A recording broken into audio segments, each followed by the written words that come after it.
Buddhism for Beginners. Questions and Answers.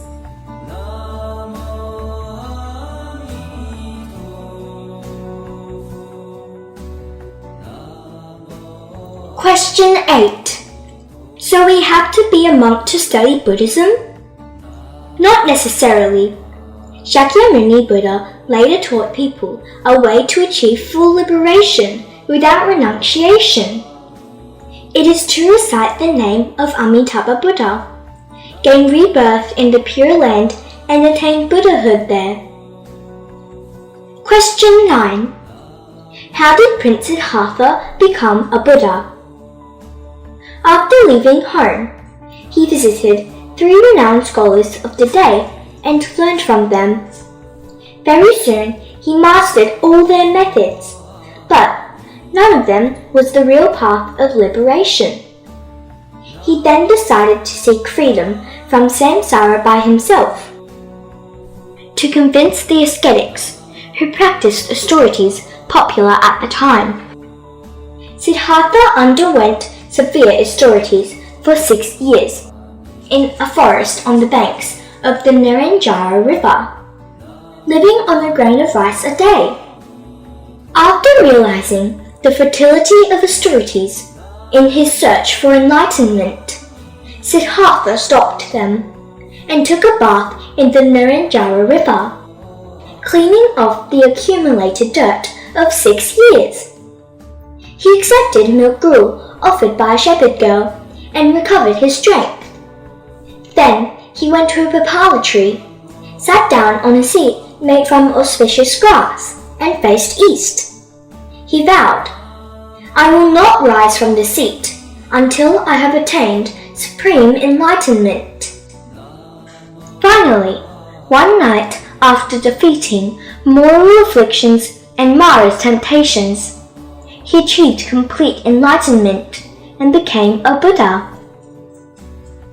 The place where Shakyamuni attained Buddhahood is in the southern suburbs of Bodh Gaya in India's Bihar state. Nearby are numerous other sites associated with the Buddha. Question 10. Becoming a Buddha and an immortal are not the same, right? Of course not!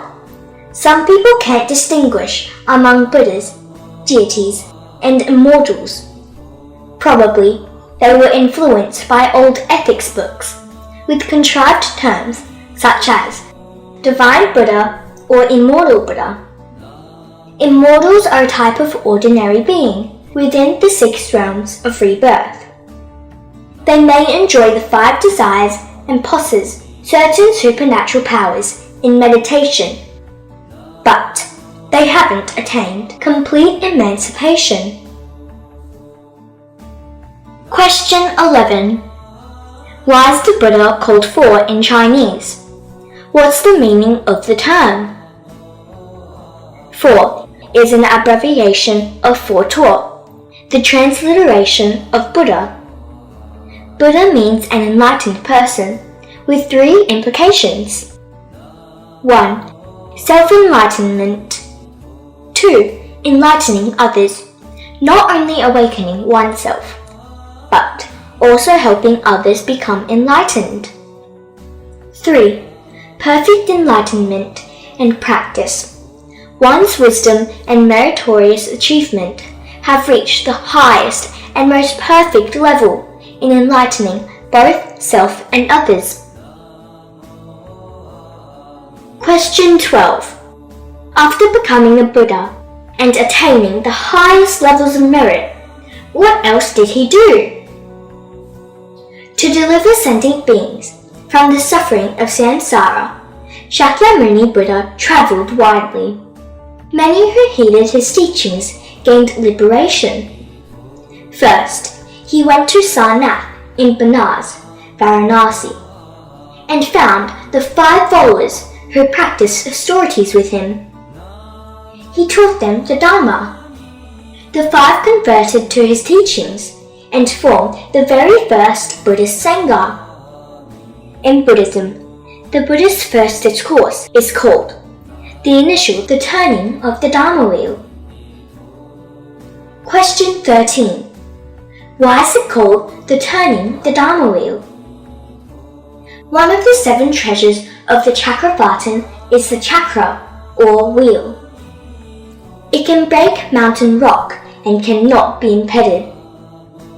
Buddhism uses the chakra of the Chakravartin as a metaphor to indicate that the Dharma can cut through the hardened negative karma and afflictions of sentient beings. Moreover, the Buddha did not stop with a single person or place while giving his teachings. He was on the move, instructing many like a turning wheel. So, Buddhism calls the Buddhist discourses on the Dharma the turning of the Dharma wheel. Namo Amitabha Buddha. Namo Amitabha.